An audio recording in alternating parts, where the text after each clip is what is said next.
All right, good evening and welcome to all of our good friends here in Annisquam on Cape Ann in Massachusetts, and to wherever people might be listening in the future in another place.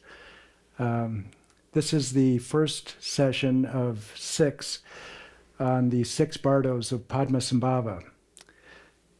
For the last 3 sessions that Rick taught, you have been looking at the analytical meditation and the possibilities of turning concept into realization for 2 very fundamental preliminaries to what I'm going to be teaching tonight.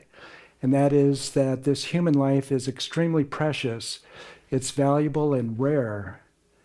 And then on the one night that Rick was away, I gave you some instructions and hopefully some insights on how to actually, the 3-step dance of turning concepts into realizations through the power of analytical meditation.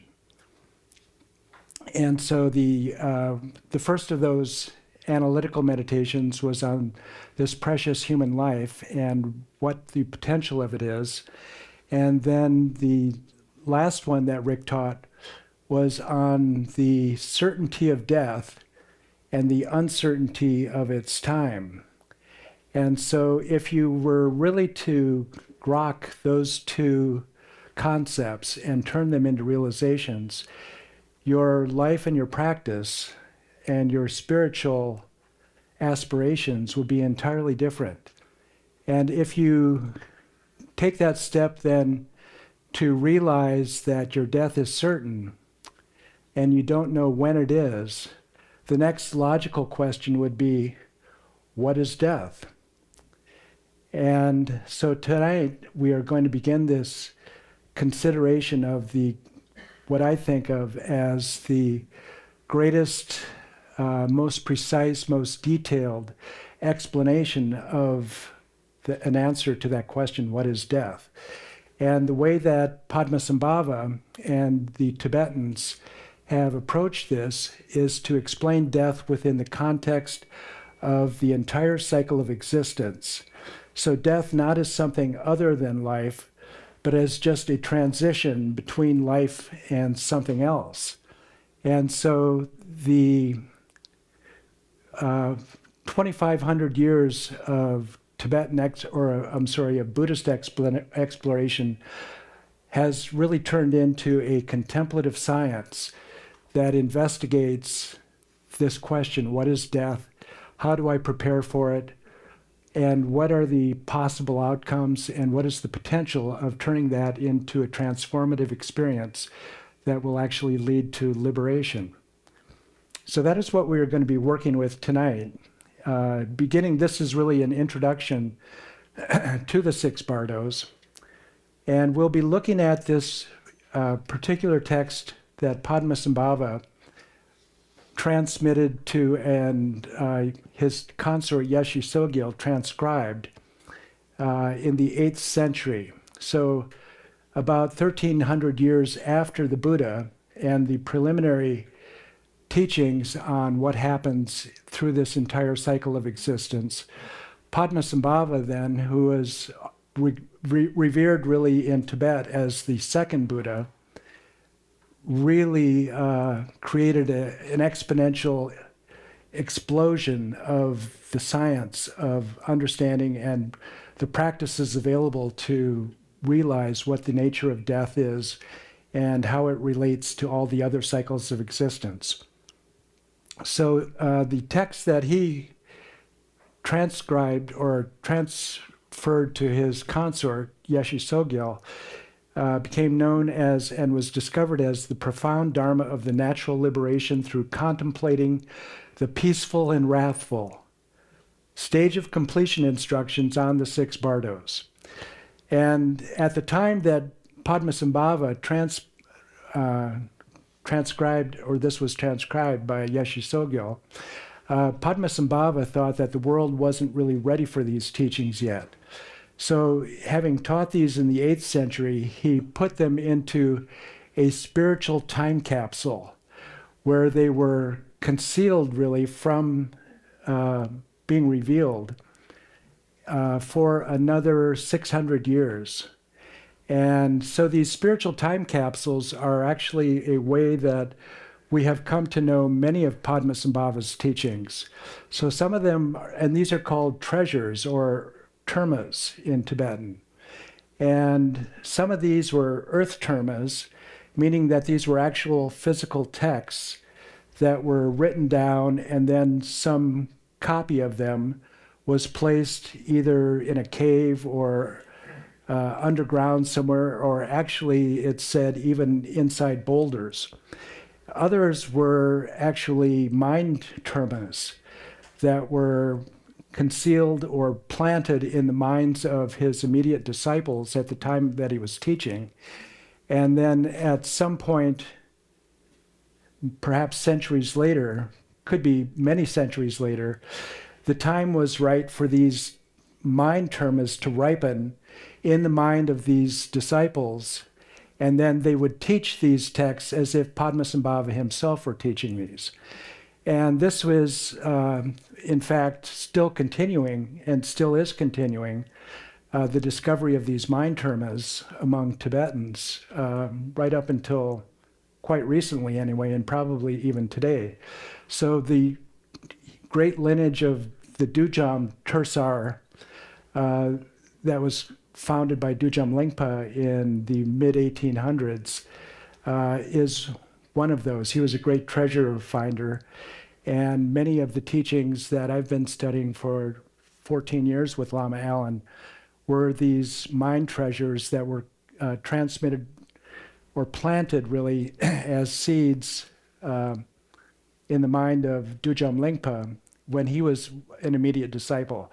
So many of these, all of these, generally, these treasure finders are regarded as either an emanation of Padmasambhava himself or one of his close, very small group of close disciples. And so this is how we have come to recognize this particular text, or to find this particular text, which was discovered by Karma Lingpa in the 14th century in a cave on a mountain in central Tibet. And Karma Lingpa was regarded as a emanation of Padmasambhava himself. So this treatise of the 6 Bardos could be regarded as a companion volume, or it's really more of a source volume for the very well-known book, the Tibetan Book of the Dead, which was published first in 1927 by Kazi Dawa Sandap in Sikkim, with the editing of W.H.Y. Evans Wentz. So this is actually probably the best known of all Tibetan texts in the world, the Tibetan Book of the Dead, even though that title is a misnomer. The long title that I gave you is the long, accurate title, but obviously that wasn't going to fit on the cover of a book in the United States or in Europe.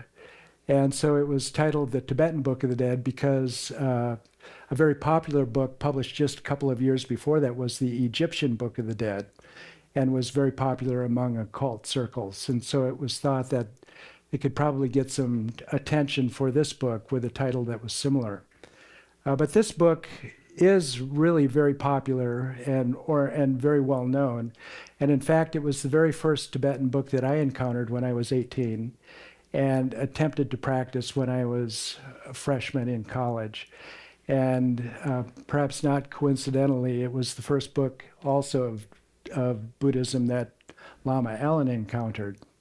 And it inspired him to begin to study the Tibetan language in Germany, and then to quite quickly move on to India to study with the Tibetans in diaspora directly. So this particular text, so the Tibetan Book of the Dead was very well known and very influential in American and European culture, and especially in the fields of psychology and psychoanalysis. And what really caught my attention when I was browsing a book table at B. Dalton's on the remainder table where the books were cheap was a introduction by Carl Jung. And Carl Jung actually, in this introduction, credits Padmasambhava with his concept of projection, which became a very important part of analytical psychology of Carl Jung.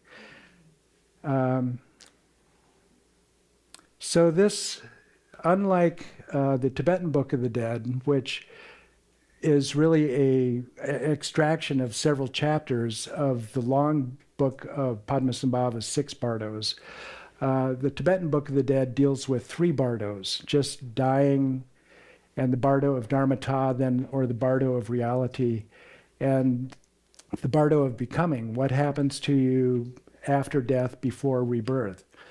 But this longer text of Padmasambhava, the 6 Bardos, covers the entire cycle of being, the entire cycle of existence. So it covers, first of all, the Bardo of life, which occurs immediately after, from the moment of conception in your mother's womb until the moment that you get a diagnosis of a terminal illness, or you come to know exactly what is going to be the cause of your death. And then the second, there are, in the 6 Bardos, there are 2 sub-Bardos, really, of the Bardo of life that occur during this human life, or, yeah, I guess only in a human life. So the first of these is the Bardo of meditation, or samadhi, and the second of these sub-Bardos is the Bardo of dreaming. And then the third, those are the second and third Bardos, and then the 4th Bardo is the Bardo of dying. So this would be the first Bardo in the Tibetan Book of the Dead. And this lasts from the moment that you become cognizant of what is going to kill you, or get a diagnosis of terminal cancer, for instance, and right up until the last moment of death, which occurs when you have an opportunity to recognize the clear light of death. And then the 5th of the Bardos begins the moment after the clear light of death, which is the luminous Bardo of Dharmata, or the Bardo of reality. So this is where you have an opportunity to experience the pure primordial nature of your consciousness. No longer is it fettered by a human body, no longer is it fettered by human experience or your karma. It is just the pure experience of ultimate reality and the appearances of ultimate reality. And then the 6th Bardo is the Bardo of becoming. And this occurs from the moment of the collapse of the Bardo of these luminous appearances of ultimate reality. This occurs from that point to the point of conception again and your rebirth. And during this period of the Bardo of becoming, this is where the 49 days of the Bardo occur, and you are swept along by the tides of your karma, all of your habits of perception and knowing. So all of these then really can inform, all of these Bardos can really inform our practice of what to do with this Bardo of life. And if we know what's coming, we will spend our time in this Bardo of life preparing for how to take advantage of these opportunities, because each of these Bardos presents a unique opportunity to achieve liberation and enlightenment in that particular Bardo with a particular set of practices and realizations. And so if we know what's coming, we will be able to familiarize ourselves with those practices, knowing what to expect, and then hopefully we will have the ultimate outcome. and not have to go through another cycle of existence. But in that next cycle of existence, if we are fortunate, perhaps we will have more opportunities to develop spiritually, develop our compassion and wisdom, so that our next trip through the Bardo will have a better outcome.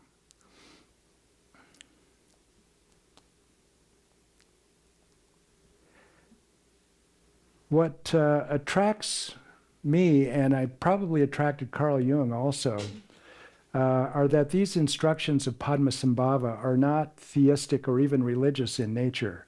They're very empirical. It's a real science based on first-person empirical investigation. And then, like real science, the results of your empirical investigation are compared with the results that other people are getting in their experiments. And so over the course of generations, there is a consensus about the truth of one person's experience and how it's coming out of this challenge of your peers who are doing the similar experiments. And so these teachings really require an application of our critical intelligence. So it's not something just to be believed or to accept without doing the empirical analysis. First of all, conceptual analysis in the way that we were talking about a couple of weeks ago with the analytic meditations. But then you can also use those conceptual theories, and you can test those empirically if you are well prepared in the Bardo of this life with a stable, undistracted focus in which you are able to use the conceptual or the contemplative technology to do contemplative science. So the contemplative technology is shamatha practice. The contemplative science is vipassana practice, meaning the insight practices where you are trying to discover the ultimate nature of reality.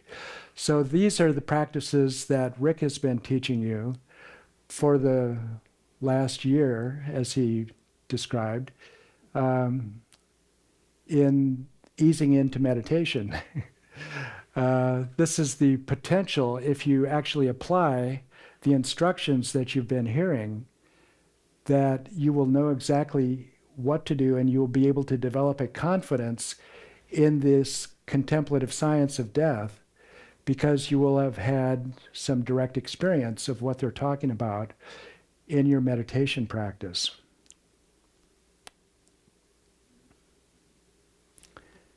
In this Buddhist scientific perspective, death doesn't mean just coming to an end, but it is also a beginning. So if you are looking at just the three Bardos, the term Bardo can be usefully translated as in-between state. So the in-between state would be the state between death and rebirth. But when you're looking at six Bardos, that in-between translation doesn't work as well. And so Lama Allen translates Bardo as transitional process, because each one of these Bardos is actually a transition, and it is a process. It is always in motion, and it is changing moment to moment, and it is giving way to something else to come.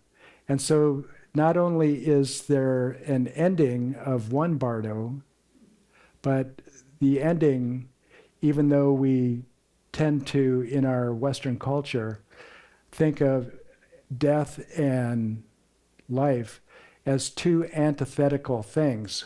When there is life, there can't be death, and when there is death, there can't be life. Their definition really describes them as being opposites, an absence of the other.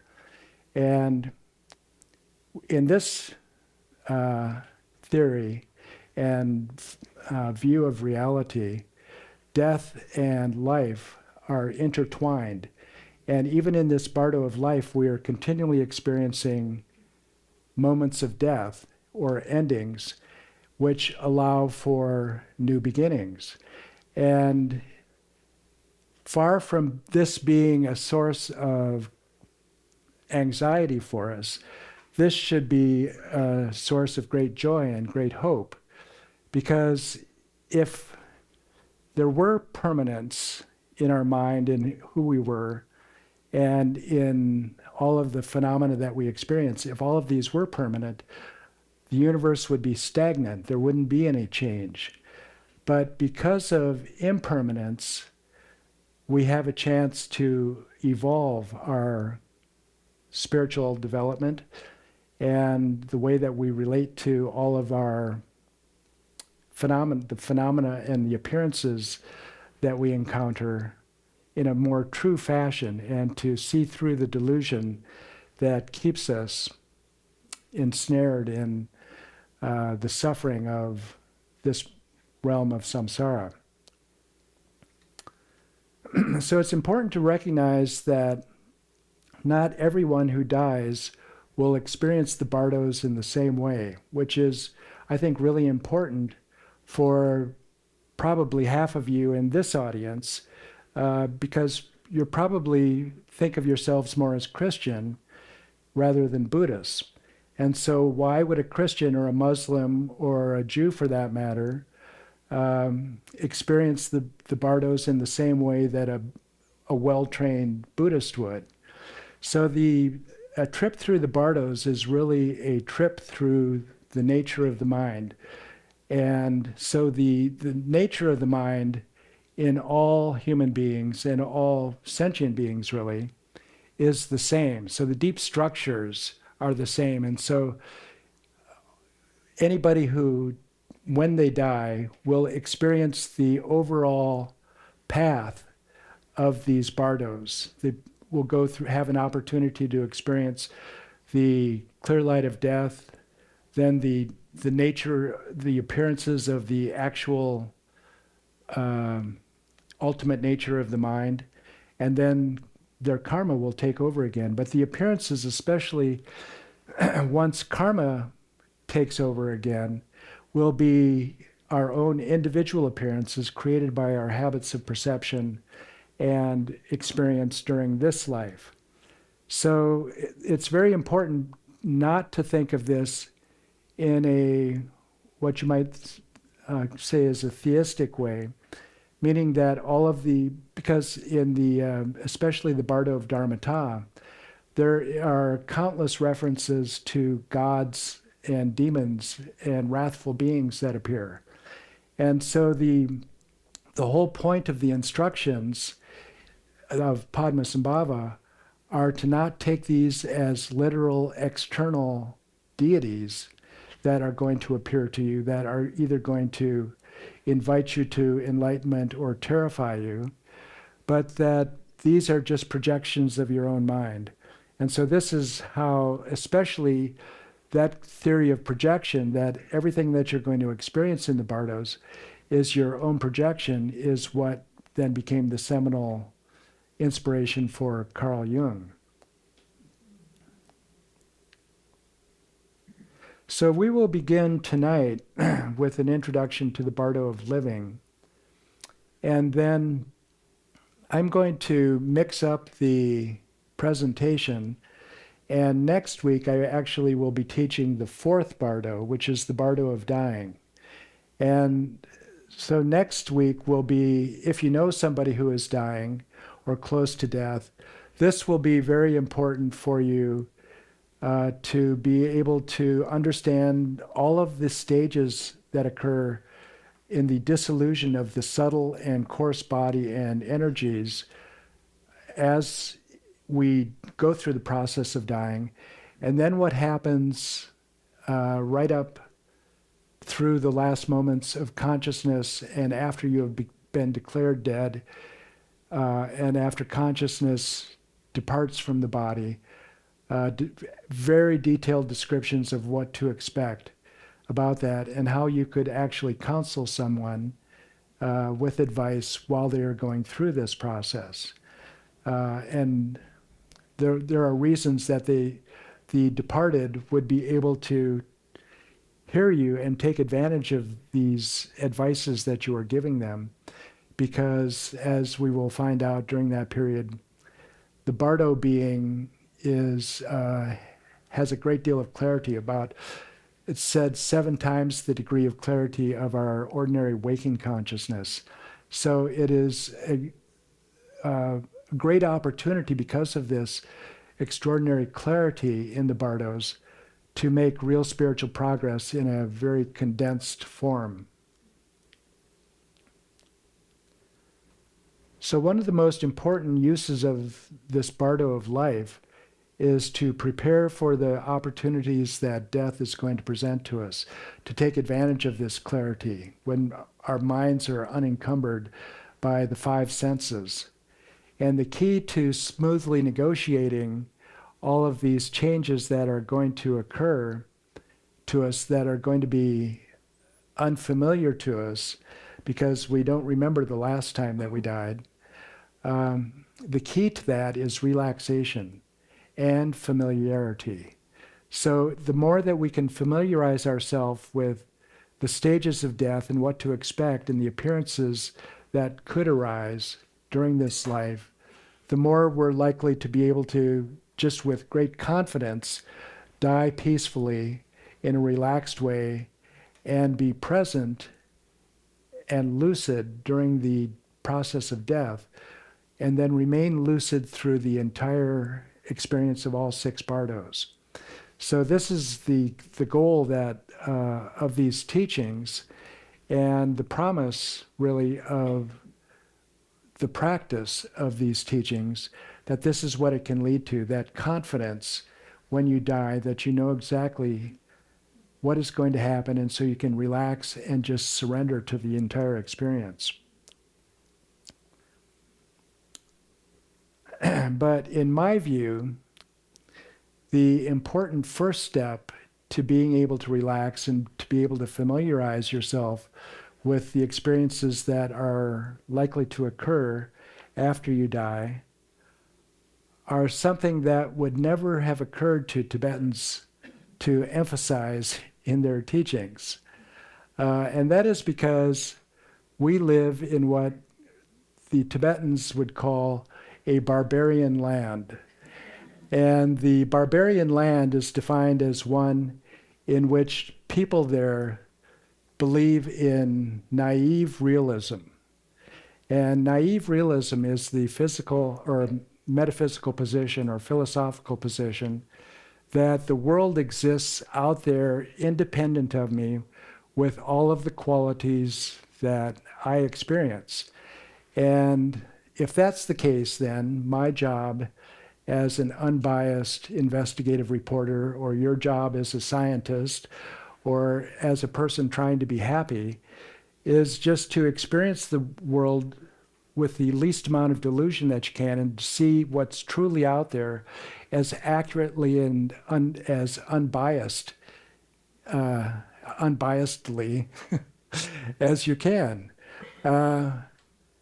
But that position hasn't been believed in science for about 120 years now. And unfortunately, it still seems to dominate our culture and the way that people, certainly the way that people view reality, is that it is out there independent of me and my perception, and not recognizing the way that we participate in the creation of the reality that appears to us. So my contention is that if it takes the rest of your life, it would be a very good use of your time to become certain about this idea of metaphysical realism, or its opposite, the fact that you are the creator of your universe. Because the natural conclusion of someone who believes that the world exists out there independent of them is really embodied in the philosophical stance of physicalism. So this physicalism is what used to be described in philosophy as materialism, meaning that the world is entirely physical and that there is no role for mind in nature. And the correlate, of course, of that, and which is believed by most scientists now, is that the mind is an epiphenomenon of the brain, is a product of the brain, or is somehow identical to the processes of the brain. Even though there is no proof of that, and even though it is not really, there's no real clear conceptual understanding of how that could be possible, it still is the way that it's a metaphysical assumption that underpins most of philosophy and science. So according to a survey of professional philosophers by, what was his name? Well, anyway, one of the leading critics of this philosophy of physicalism revealed that 89% of professional philosophers regard themselves as physicalists. And that another survey taken by Pew in 1997 revealed that in the Academy of Sciences, the American Academy of Sciences, that only 7% believed in a personal God. So it's very interesting to note, actually. So with this apparent consensus about the truth of physicalism among scientists and philosophers, that most people in the world actually don't believe in physicalism. So among the Americans, 73% of Americans in 2021, according to Pew Research, believe in heaven. And only 1 in 6 don't believe in any afterlife at all. And 31%, so almost a third of Americans, and it's actually 33% of all of the people in the 35 countries surveyed, believe in reincarnation. So it's curious that there is this real dissonance between what professional philosophers and the Academy of Science believes and what the ordinary educated person in the rest of the world believes. And part of that is encouraged and supported by scientific mass media reporters who report the latest discoveries of physicists, biologists, neuroscientists, with basically, and then report the assumptions of physicalism without any critique or without any hesitation, so that we come to believe that it is true and that physicalism is supported by mountains of evidence. But that is just not the case. So is the world exclusively physical or primarily mental? And it's very important to decide this for yourself, because the natural conclusion, if it is entirely physical, means that the mind dies and your experience, die at death. So the question, what is death? For Western science, it's a flat line on the EEG, meaning that there is no heart rate, no brain activity, no pulse, and that meaning consciousness dies. And so what that means for most people in the popular imagination is that the natural result is a nothingness, a void, an unconsciousness that would be similar to deep sleep at night when there is no awareness. So you need to discover for yourself whether, and do the proper investigative analysis And as I said, it's my contention that if this takes the rest of your life to come to certainty and confidence about this fact that consciousness continues after death, then that would be well spent, because there's very little hope for any kind of spiritual progress if you think that all that awaits you at death is nothingness.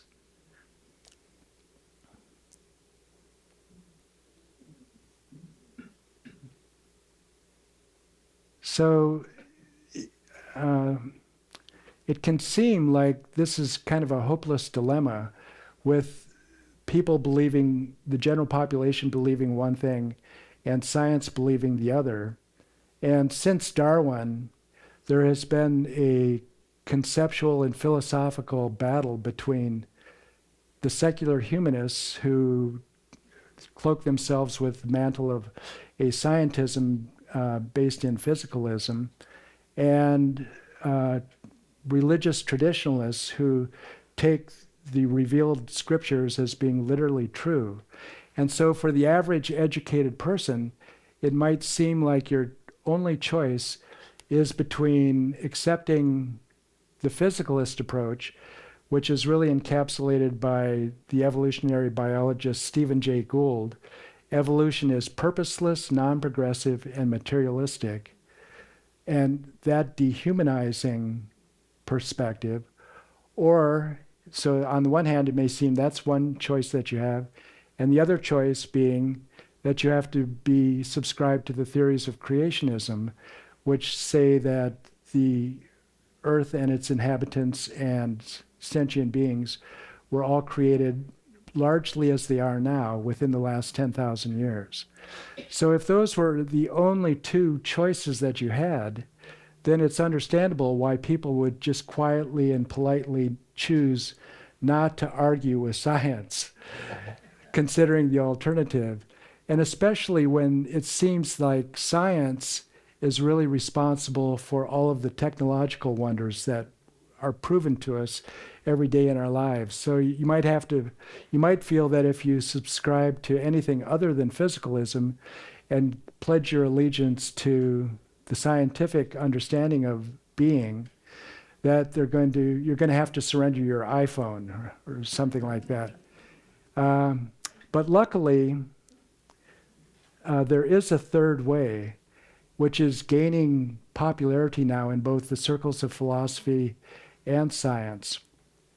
And so this is, rather than the production model of the mind is produced by brain activity and is identical with brain activity and only physical, that the mind is somehow filtered or transmitted as an adaptive, by the adaptive organ of the brain. And so the brain is actually a narrowing of a wider, more comprehensive, greater consciousness, simply to make it possible for us to somehow navigate with this enormous and spacious consciousness in a world that is finite and revealed to us by our senses. So that is the one that actually makes the most sense philosophically, and one that is gratefully becoming more and more accepted in both science and philosophy. And so I'm telling you, and I'm spending your precious time with this, because I think that it's really important that we give you some ammunition in your way that you analyze this and think about this, and to not think that you're being unscientific or that you're being uneducated by thinking that the mind is primary in nature, because of the importance for your spiritual progress in actually recognizing that and developing confidence in that. And so just to let you know that you are not alone in that view and how cutting edge that view has become in science, I'd like to read to you an excerpt from an article in 2018 Scientific American titled "Coming to Grips with the Implications of Quantum Mechanics." So this was written by Henry P. Stapp, who was probably, so he wrote this when he was in his mid-90s, and he was probably one of the greatest living quantum mechanics theorists of who had studied with such luminaries as Werner Heisenberg, Wolfgang Pauli, and John Wheeler. So the three of the greatest, this is like the Mount Rushmore of quantum physics. And so he and the philosopher Bernardo Kastrup wrote this very challenging article to the scientific community in 2018. And this, from that, is an extract, quote, "For almost a century, physicists have wondered whether the most counterintuitive predictions of quantum mechanics, parentheses QM, could actually be true, because it's radical, earth-shaking, as Niels Bohr put it. Only in recent years has the technology necessary for answering this question become accessible, enabling a string of experimental results that show that the key predictions of QM are indeed correct. Taken together, these experiments indicate that the everyday world that we perceive does not exist until observed, which in turn suggests a primary role for mind in nature. It is thus high time that the scientific community at large, not only those involved in foundations of QM, face up to the counterintuitive implications of QM's most controversial predictions. All matter, not only that in living brains, is the outer appearance of inner experience. Different configurations of matter reflecting different patterns or modes of mental activity. Lest we continue to live according to a view of reality now known to be false, we must shift the cultural dialogue towards coming to grips with what nature is repeatedly telling us about herself." And then they conclude with, recall Max Planck's position, one of the originators of quantum mechanics. Quote, "I regard consciousness as fundamental. I regard matter as derivative from consciousness.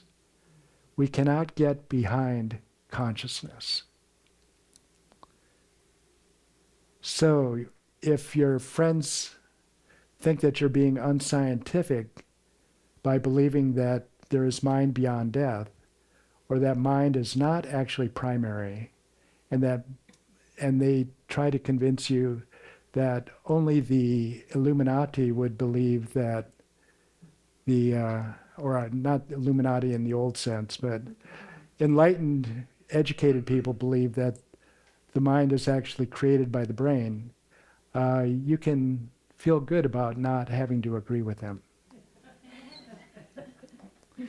And Lama Allen has an extraordinary story because the people who, these experiments that are referred to here by Henry Stapp in his article that recently proved the truth of the mind as primary, all involve quantum entanglement. And this is a series of experiments that has been conducted and evolving for about 4 decades.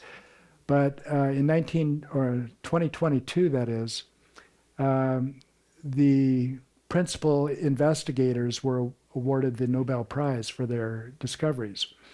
And one of the people that was awarded the Nobel Prize was Anton Zeilinger. And in 2020, he attended the Mind Life Conference with the Dalai Lama, and Lama Allen was there translating. And Lama Allen has a deep background in quantum mechanics and science philosophy. And he describes that one of the most exhilarating times of his life was when Anton Zeilinger and the Dalai Lama were walking in the hills above Dharamsala, and Lama Allen was there to translate between them, because Lama Allen also spoke German. And so the upshot of the conversation was that they were describing their worldviews to each other. And Anton Zeilinger said, I can't believe that you were able to come to that conclusion without knowing quantum mechanics. And the Dalai Lama replied, gave him his interpretation, and then Anton Zeilinger gave him the quantum mechanics interpretation, and the Dalai Lama said, I can't believe that you were able to come to that conclusion without knowing Majjhimaka. So there's this convergence of the two philosophies that I think presents this third way. And I think when this third way is really fully implemented among all the silos of science, that it will be, as Lama Allen says, the end of the dark ages of the mind sciences. And once we recognize the mind as primary, it will be extraordinary what the types of experiments that might be run. Probably with meditators, first-person empirical experience. So just a very small sample of Buddhist statements on the primacy of the mind, because you've got Anton Zeilinger, Nobel Prize laureate's view on this.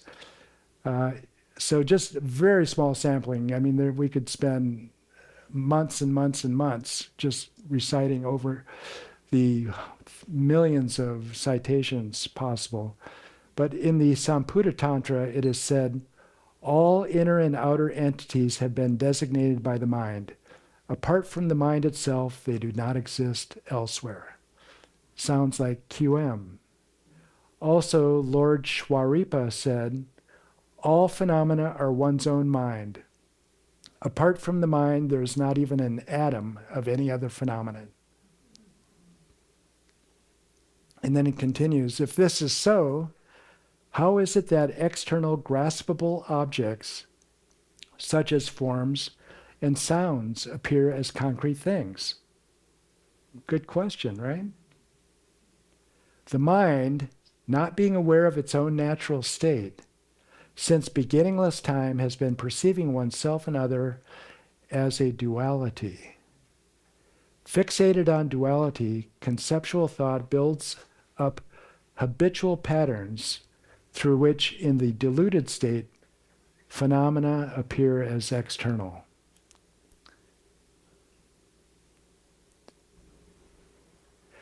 This belief that life is followed by extinction or a nothingness leads to an epidemic of meaninglessness and environmental destruction in our culture. This is and leads to the unholy trinity of physicalism, consumerism, and hedonism that is leading to the destruction of everything, and perhaps even the conditions that make human life possible on this planet. Sogyal Rinpoche really described this beautifully in his book, The Tibetan Book of Living and Dying. Without any real or authentic faith in an afterlife, most people live lives deprived of any ultimate meaning. I have come to realize that the disastrous effects of the denial of death go far beyond the individual. They affect the whole planet. Believing fundamentally that this life is the only one, modern people have developed no long-term vision. So there is nothing to restrain them from plundering the planet for their own immediate needs and from living in a selfish way that could prove fatal for the future.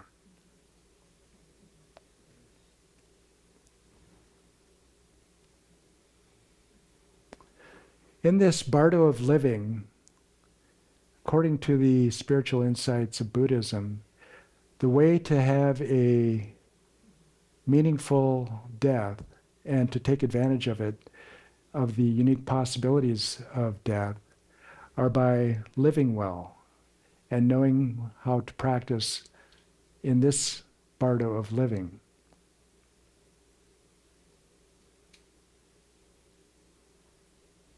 Although we may cling to this life desperately and never want to give it up,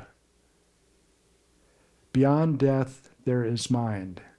That is the important conclusion that I hope that you would take with you tonight as a summary of the first Bardo. Beyond death there is mind. And in the instant that you recognize this fully, your journey through the Bardo states comes to an end. So there are all these key points, inflection points, in the 6 Bardos, where if you recognize the truth of the nature of what is appearing to you, you will be liberated and the Bardo evaporates and you become enlightened, and then you have a much different existence than just continuing on through the cycle one more time. So in order to be able to really recognize these opportunities when they appear to us, you have to be well prepared for them, to recognize them. Otherwise, they will just appear as any other appearance and evaporate, and you won't understand the significance of what just appeared to you. So how do we use in this Bardo of life, how do we use this Bardo of life to prepare for what's to come in death and after death? It will become clear to you when we really get into these next Bardos, and this is the reason that I'm going to be teaching the Bardo of dying before coming back to the Bardo of samadhi, shamatha, or I'm sorry, that's vipassana, and the Bardo of dreaming, which includes lucid dreaming and the illusory body, which means that you are able to recognize that our experience in the waking state is equally a dream. And so in order to really take advantage of the trainings that are being proposed in those 2 Bardos, it's really going to be helpful to see what we can expect in the Bardo of dying. And that should really inspire you to get very serious about your shamatha practice initially, and then apply that shamatha in understanding the nature of the mind through vipassana practice. So there is a path that we can follow that is a very classic path in Buddhism that prepares you very well for what's to come. So the path and it's described in many different ways in different schools of Buddhism, but one simple way of describing it is that it is a pyramid of ethics, samadhi, and wisdom, with ethics being the base, the wide base of the pyramid. And on that foundation, then, you practice shamatha, meaning that you're able to calm your mind and have a serene, peaceful, well-focused mind. And then at the apex of the pyramid, apply that stable, focused, serene mind to understanding the nature of consciousness itself, and then rest undistractedly in that realization of the nature of consciousness, which is empty, luminous, and spacious. And so that becomes your meditation experience in this life. When you experience that in the Bardos, you're going to recognize that for what it is, as the nature of the mind. And you won't be either frightened by it or dismiss it as unimportant. You'll recognize exactly what's going on. And with these basic practices, then, we can tame our mental afflictions. Of the 3 really core mental afflictions, there are 84,000 of them, but the core mental afflictions are either feeling aggression, one genre of these are the aggression, hostility, anger genre. And then the other is craving and attachment. And both of these are fueled by ignorance, the third of the mental afflictions, which means that you are deluded and don't understand the way things truly exist. But the delusion is that you are a naive realist, meaning that you believe that the source of your happiness or the source of the thing that you are opposed to exists truly outside of you, and that if you either fight it or cling to it, that you will be happy, or because that you will be getting rid of something that annoys you, or that you will actually be able to possess the thing that you love so much. So the whole point, one of the major points and waypoints along the way in this Bardo of life is really being able to recognize that as a result of your practice, the frequency and intensity of your mental afflictions is beginning to diminish. And all of us have our own specialty among the 84,000 or among those three.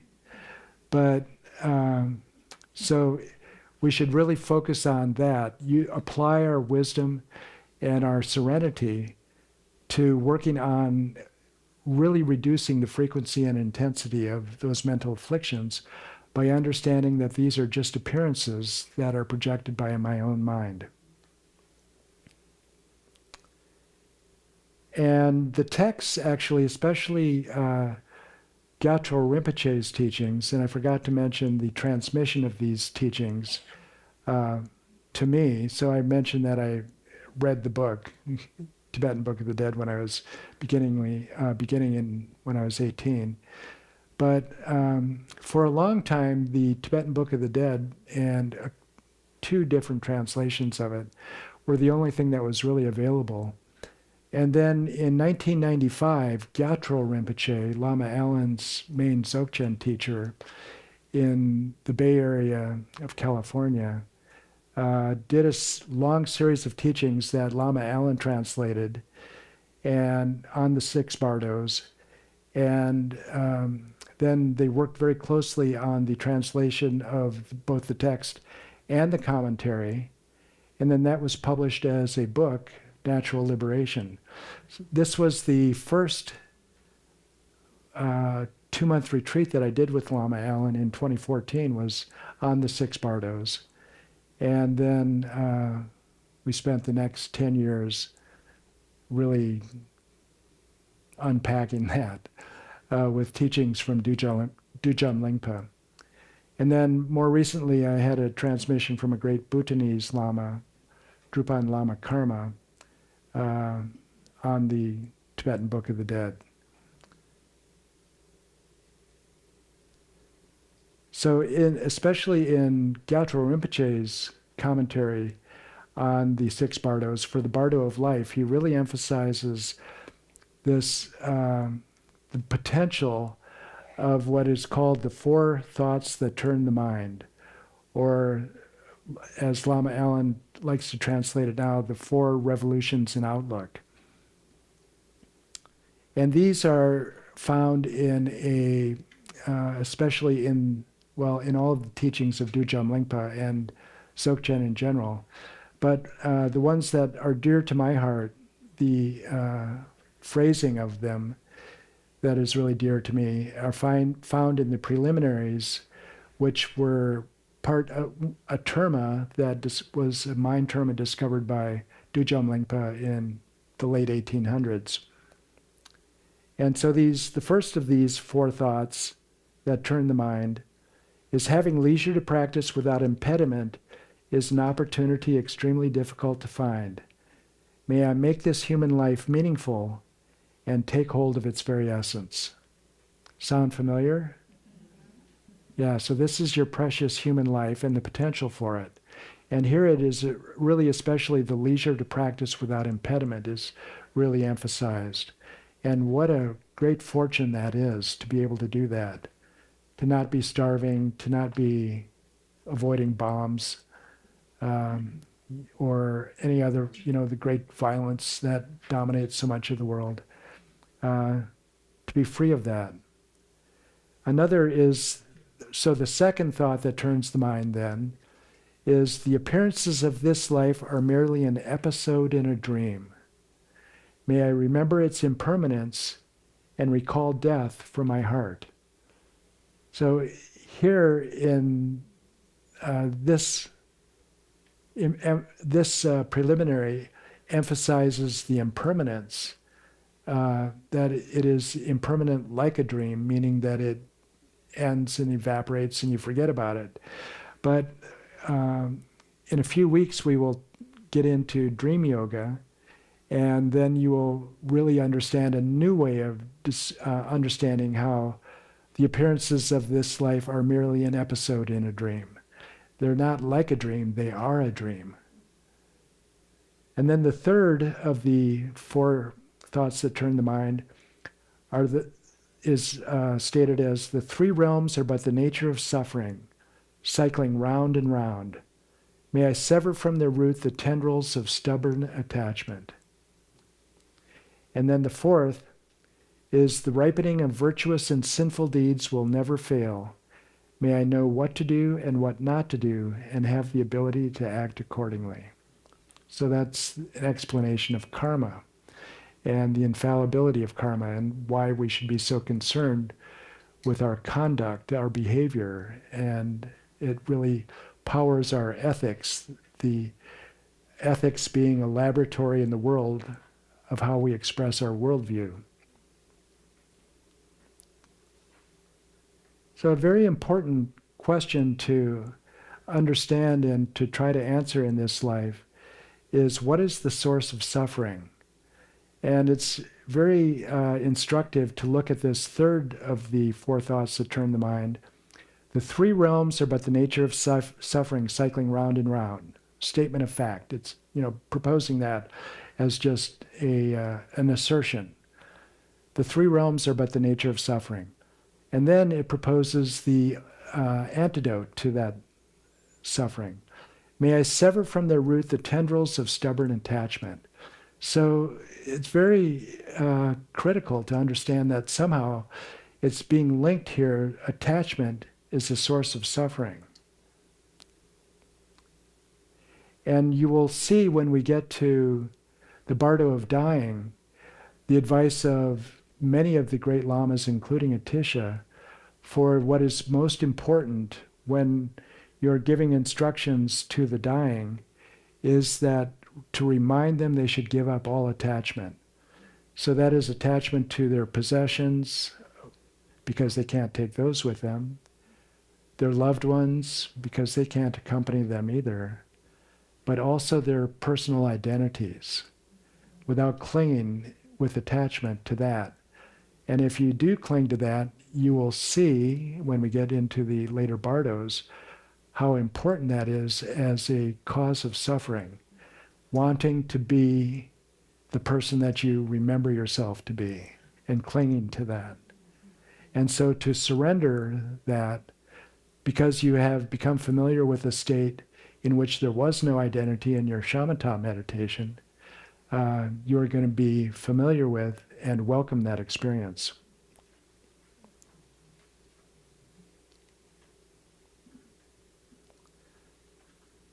Ultimately, what we call life is just an illusion of continuity, a succession of moments, a stream of thoughts, emotions, and memories, which we feel are our possession. My thoughts, my pains, my joys. And because we appropriate them, as Lama Allen terms it, we, therefore, also spring into reality as a possessor of these things. So the question is often asked in Dzogchen, what is the cause of suffering? It is seeing I and mine in that which is not I and mine. So my body, my mind, seeing I as being identical or resting on the body or the mind as being me.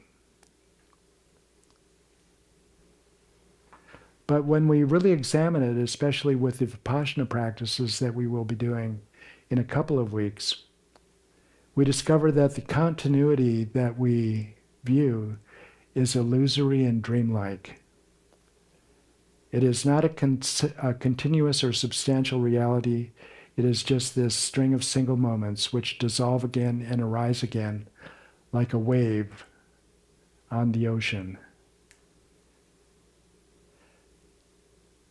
And then, dreading death, we do not see the obvious, that which has the power to renew itself in the arising and dissolution of this, all of these moments of appearances and perception. The power to renew itself, that which has the power to renew itself is eternal. And that which is truly continuous has no creative power. And without that play of birth and death, moment to moment to moment in our everyday perception, the world would be stagnant and appearances would never change.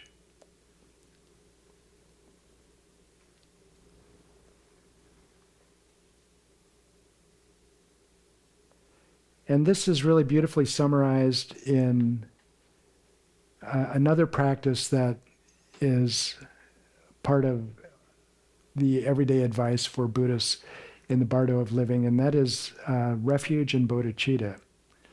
And there are different ways of doing refuge and bodhicitta. And one is to believe in, external refuge and external bodhicitta, where we take refuge in the three jewels of Buddha, Dharma, and Sangha as if they are out there independent of us and not a co-production, anyway, of my perception and my habits of perception. The secret way of doing refuge and bodhicitta is beautifully described in the refuge and bodhicitta prayers in a tantric text of Padmasambhava that we recite once a month at Mio Samten Ling in Colorado. And so going for refuge is a little different in this Dzogchen approach. Namo, in the state of natural rest, I take refuge in the primordial, indestructible nature of existence. The great absolute space of the Bindu of clear light, the indwelling deity who is beyond transition and change. And then generating bodhicitta, ho, to unrealized beings, the forms created by the confusion of duality, although non-existent, are apparent as the realms of beings. With great self-knowing awareness, the taste of equality, I arouse bodhicitta as the naturally free, all-pervasive mind. So we take refuge in primordial, indestructible nature of existence. And the way that we generate ultimate bodhicitta is by recognizing that although these forms that appear to us appear, they do not exist.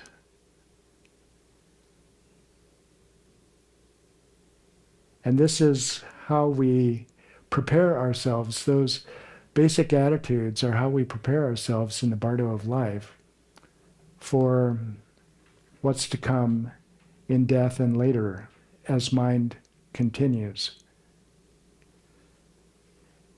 So the way that the pedagogical techniques, I guess you could say, for developing these realizations that lead you to be able to understand and actually perceive the world in the way the refuge and bodhicitta prayers are talking about are really approached by study, contemplation, and meditation. The study is what you're doing tonight, just hearing a talk, and then reading books, being curious, filling your mind with conceptual information. And that is very important because the conceptual information that you're filling your mind with is leading in a direction, and it is filled with clarity rather than confusion. And then the very crucial next step, though, is contemplation.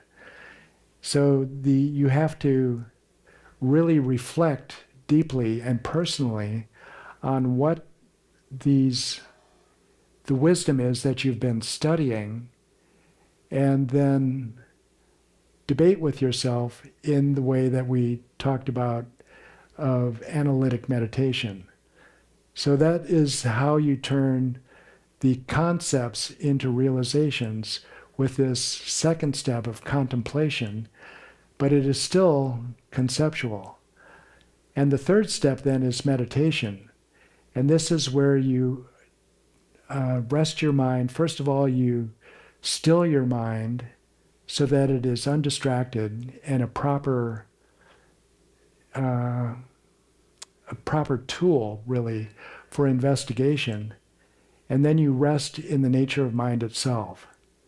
So this is the meditation. And in Padmasambhava's comprehensive instructions for the 6 Bardos, the shamatha practice is taught in the Bardo of Living, and the insight practices are taught in the Bardo of Meditation. So we'll talk about the Bardo of Meditation in a couple of weeks. And the Bardo of Shamatha, the practices of Shamatha that are so important for the Bardo of Living are exactly what you've been doing for the last year with Rick.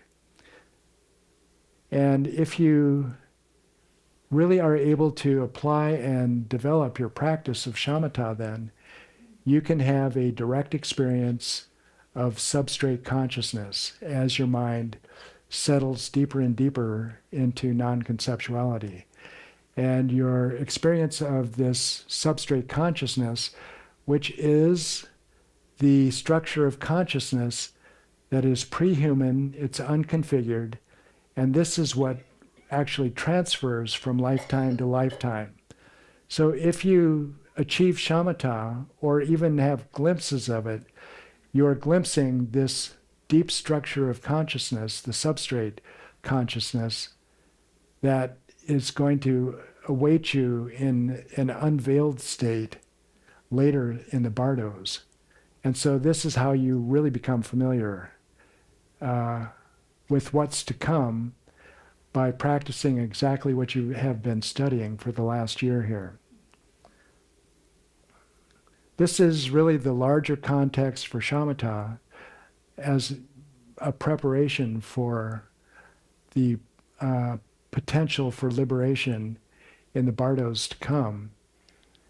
And so I'm not going to repeat all of the instructions that you've had for developing shamatha that Rick has been teaching you, but we will go right now to a meditation then that just encapsulates a number of different shamatha practices into one shamatha practice that will really lead us to an awareness of the breath and an experience of that still spacious awareness that is really going to be critical for your experience later. So find a comfortable position. And this will be a 15-minute meditation.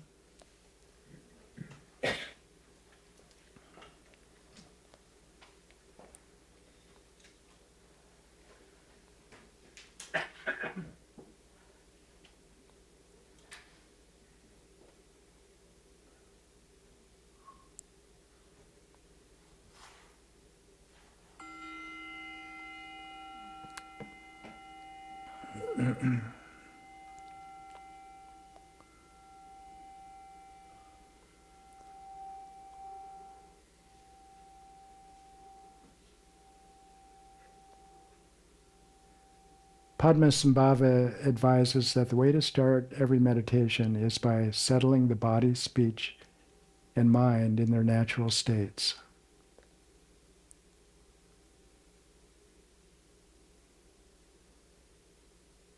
So to begin this session, I invite you to let your response just be to relax.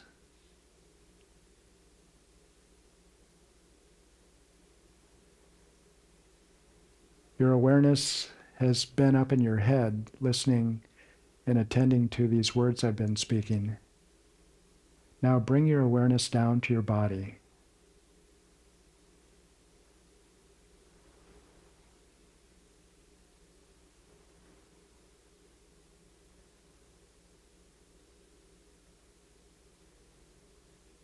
And settle your body in a posture of ease, stillness,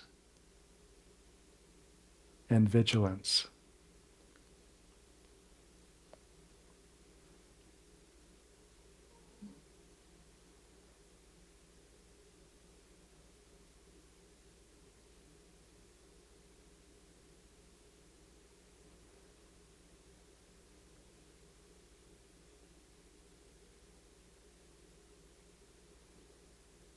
And settle the breath in its natural state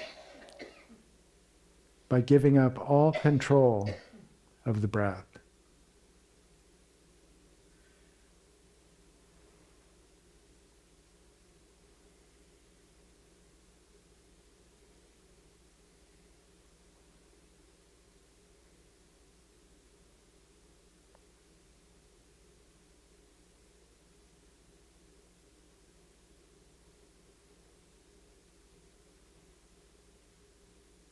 And as you settle your breath in this state of unforced ease, your mind will become effortlessly silent.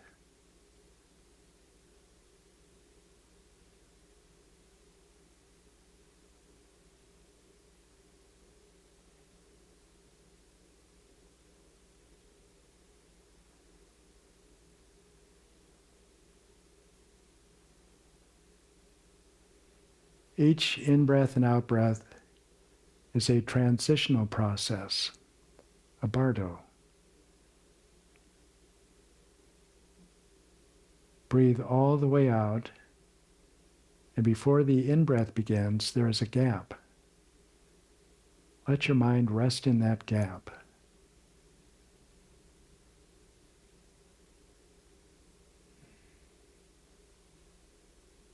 Not holding your breath, but just letting your mind be still.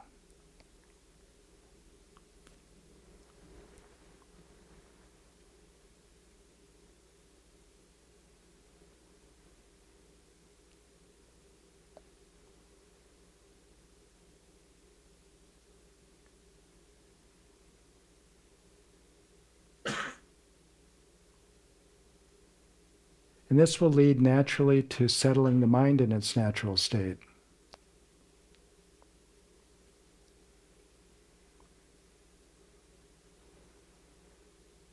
You find that natural state in the present moment.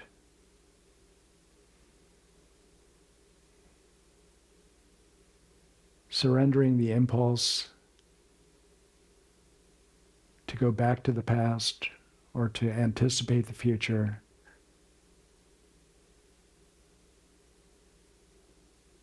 But remaining in this only moment that truly exists, the present. Fresh. Now.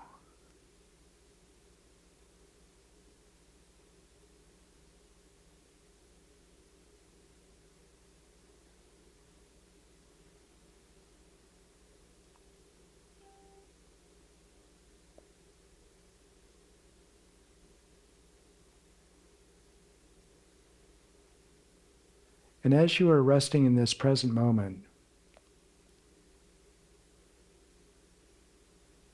you are likely to be aware of at least the sensations of the breath as it enters and leaves your body.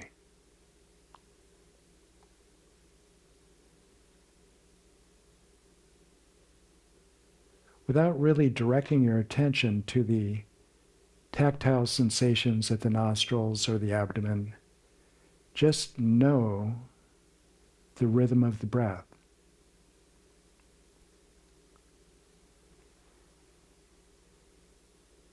In the Buddha's seminal instructions, just like a potter, know when your breath is long and know when your breath is short. You know it immediately. It is not conceptual.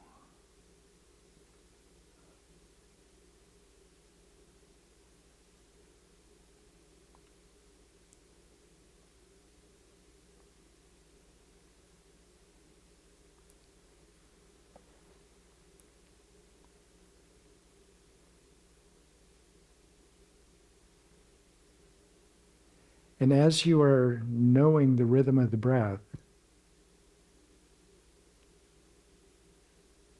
mental appearances are bound to arise. Thoughts, images, memories.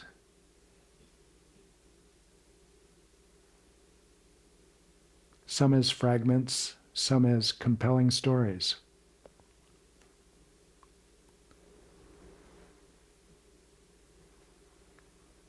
Recognize these as motion and maintain the stillness of your knowing. Just know the rhythm of the breath without becoming engaged in whatever appears to you aside from that rhythm.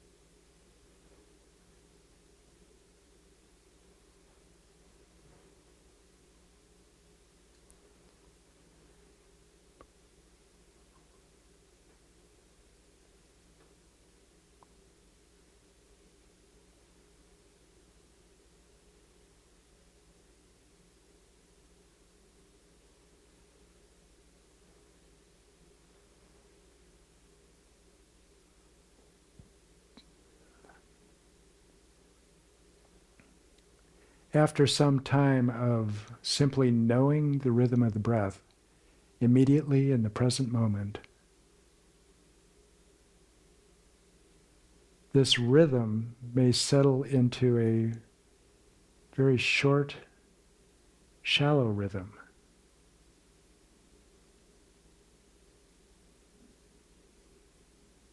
And your awareness of this rhythm is still and clear.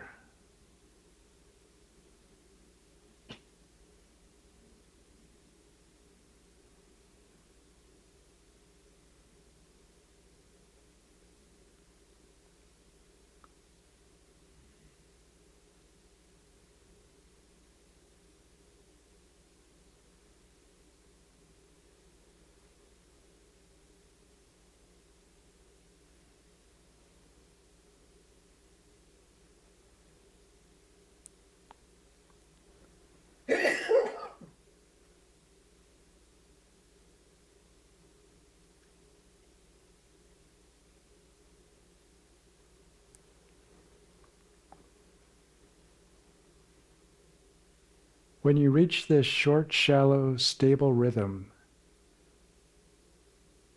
with the brightness and clarity of your knowing of it, shift your awareness while maintaining the rhythm of the breath in peripheral awareness, but let your greater awareness simply be aware of empty, luminous awareness itself.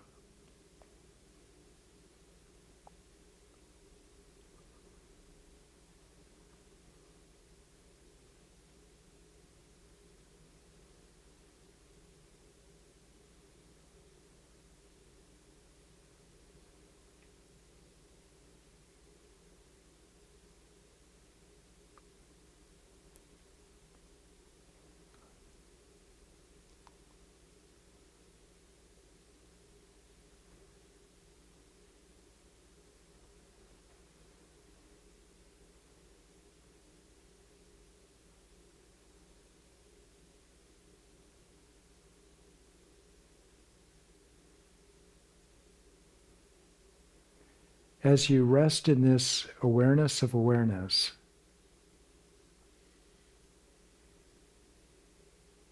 thoughts and images, mental appearances are bound to arise. Simply note them.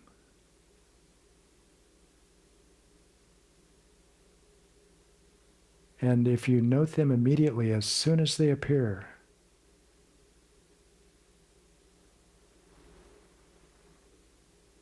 they will likely dissolve.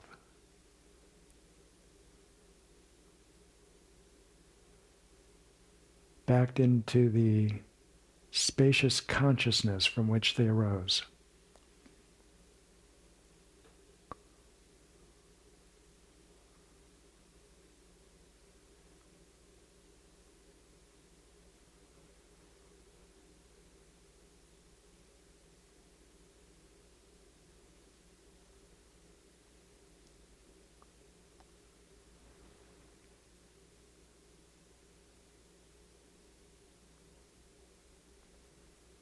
The goal of your meditation is simply this.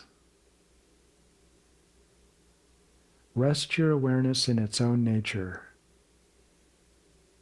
knowing itself to be still and spacious.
Well, don't feel bad if you didn't achieve shamatha with that single meditation.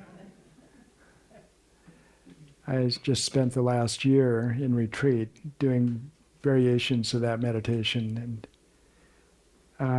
progress happens, but you have to dedicate yourself to the practice and especially know why you are doing it.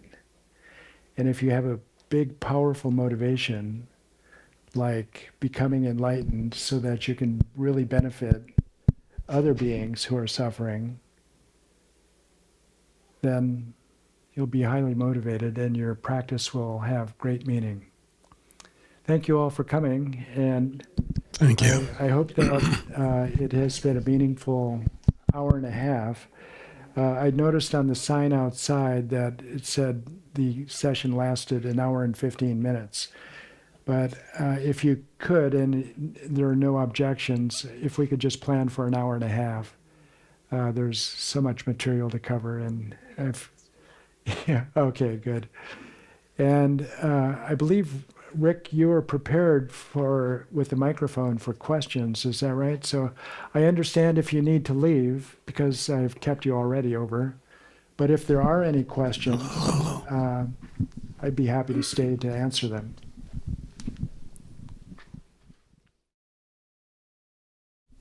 Thank you. Thank you, Lama. My question is, what about the other 4% of philosophers?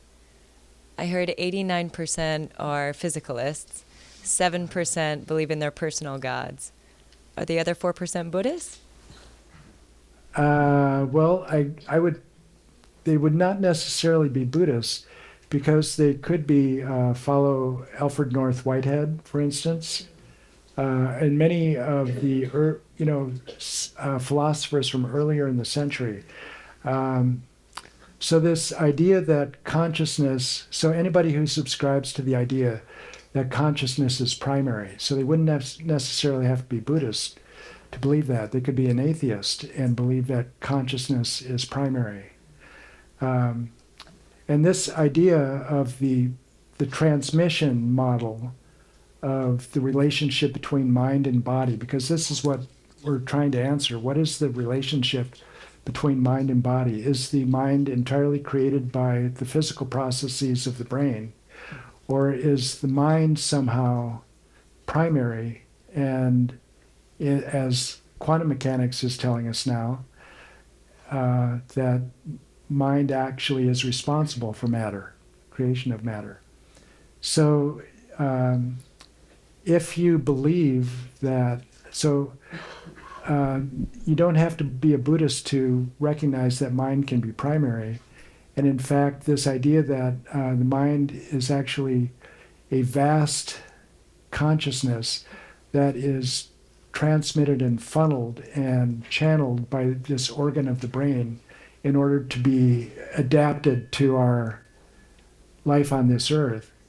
This idea, which is called more often the transmission model and sometimes the filtering model, this was actually proposed by William James at the turn of the century, and especially championed by his colleague and mentor, Frederick Myers. And so this has been around for a long time, but it was also in this early part of the century when James's ideas about psychology were really eclipsed by behaviorism and the idea that only behavior and the physical observable counted as an appropriate study for psychology.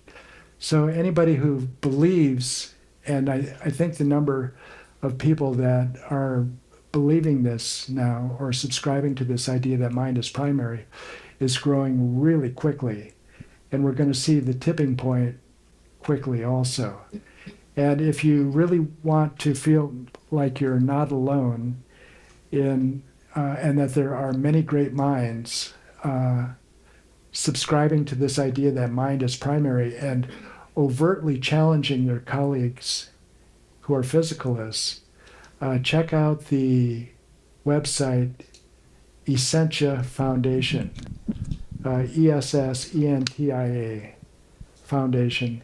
And you will see there an inexhaustible supply of some of the greatest thinkers of our time who are giving you very detailed and precise and technical reasons for why the ideas of physicalism just don't make sense. how do you define mind? So mind is the... Can you repeat the question? So how do I define mind? So mind is in Tibetan or actually Buddhist metaphysics, is a collection of different consciousnesses. So you could, so mind in our just common parlance you could say it is not physical. So it has these attributes of being unbounded, not physical, not located at one point in space, etc. But it's a lot more detailed in Buddhism and especially in Dzogchen. And it is a collection of different consciousnesses. So you could say that there's this small mind, and without differentiating, there is also another mind that is the big mind. So it is like water having only one name, but different attributes, many different attributes. So there's the frozen water, which is ice and solid and feeling material. And then there's the liquid water, and then there's the vapor state. All three are water, H2O, you can be found there. But all of them are different states of this consciousness, or of that, in that case, water.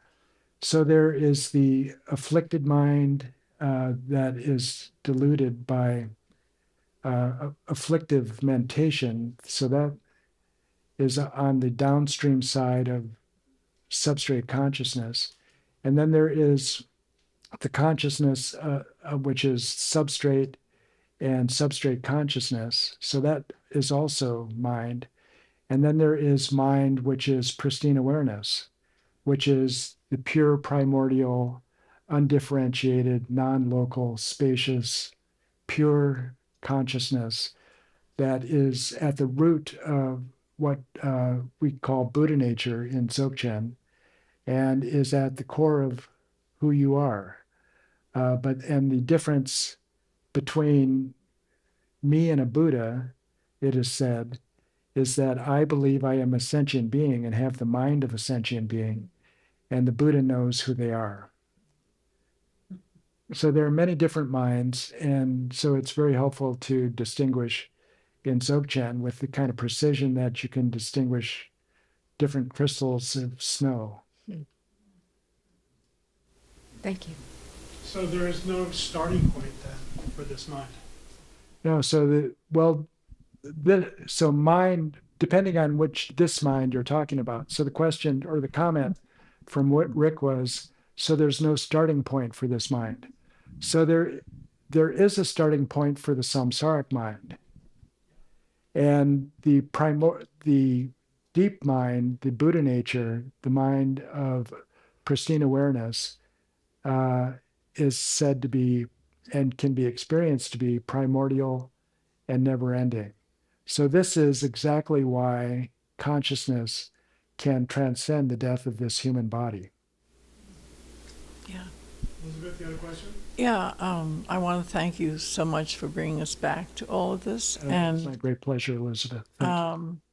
There is a person that many of us know is passing and has agreed not to recover. She did practice some form of this type of philosophy or Buddhism, and I was wondering if there's anything that's there that could be put in the room of a person so that they're reminded of this as they are not functioning. And you might think they're not listening or hearing, but are there any tapes or programs? Like I saw one on the net, and it was in Tibet, and they had the whole the Book of the Dead, the process with a guiding person, a Buddha. But it didn't really talk about the philosophy of what you're doing. So is there something that could be repeated in the room with the person? We are going to get into that explicitly next week, Wednesday, and when we get into the Bardo of Dying. So uh, will include instructions for the person as they are dying, how the final and best instructions to give somebody else in their last moments of consciousness. And then one of the unique attributes or qualities of these Bardo teachings is that, especially the Tibetan Book of the Dead and the six Bardos of Padmasambhava, are filled with prayers that are intended to be read to a person who is dying and has died, and for the 49 days that they are in the Bardo of Becoming, on how to relate to the appearances that would be appearing to them at that particular time if they're following a schedule. And what's important, it's said in these teachings, is that the person who is reading them to them or guiding them through the Bardo should be somebody that they are close to and have a personal relationship with. That's ideal. So either one of their teachers, the Lama, or somebody that they have high respect for, or a close friend, a Dharma sibling, a peer, or somebody that they just respect, and a good friend. So I think that with that understanding, that it would be more valuable to this person, especially if they aren't familiar with the teachings that we're presenting here, and all of this would be new information that they're hearing, that it be somebody that they trust rather than just playing something from the web for them. When we're meditating on awareness and awareness of awareness, is that a mechanism to connect with the notion of mind? Yes. So when we're meditating, did everybody hear that? And we're resting in awareness of awareness. Is that a way of connecting with mind and discovering actually what that term means? And most definitely yes, because most of our lives, aside from certain blessed periods when spontaneously we seem to enter a different state, most of our lives are spent with this idea that my emotions, my mental afflictions, my troubles, my memories are me. And so that we believe that to be mind. When most people think of mind, they think of their thoughts and their memories, especially, powerful personal memories. We identify with that. And so the power of resting in awareness itself is that you can perhaps for the first time rest in a mind that is unconfigured, is not even human. If you are really especially if you have achieved shamatha, or your shamatha meditation is very stable, and what you are experiencing are just three qualities: luminosity, non-conceptuality, and bliss. So that would definitely be a mind that you are introduced to by the meditation that is so different than our ordinary everyday experience of who we are and what mind is. It certainly seems non-dual. I mean, I can't. The three qualities seem to be far away.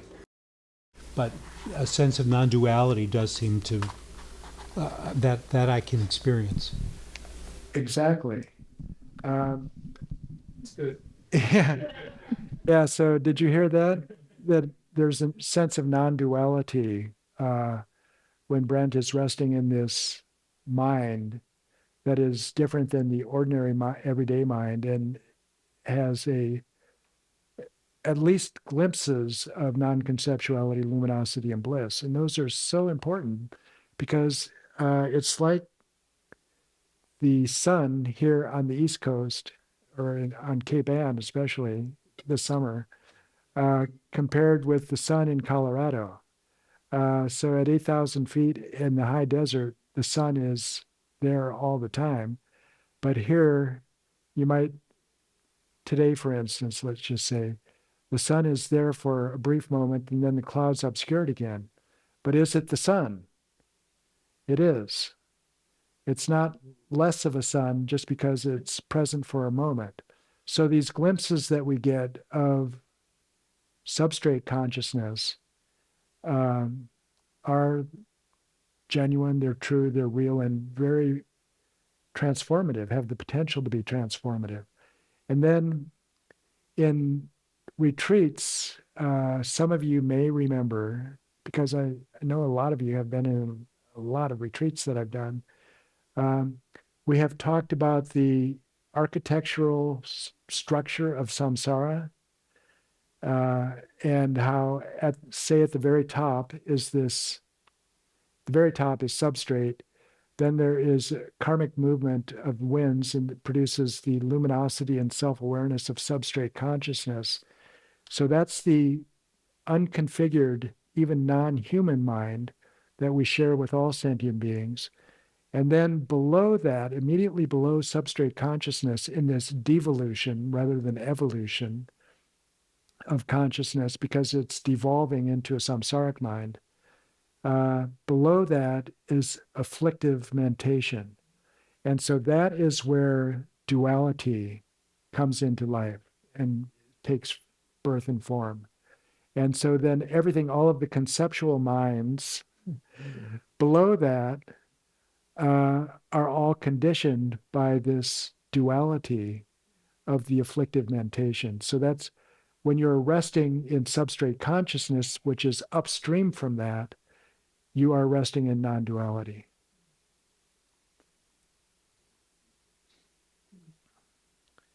Well, thank you all for any other questions? Thank you all.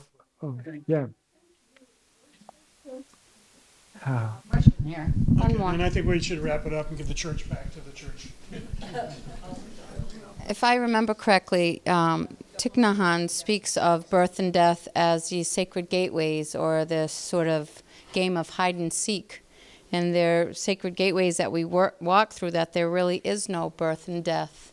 And why we suffer is because we're attached to everything in between.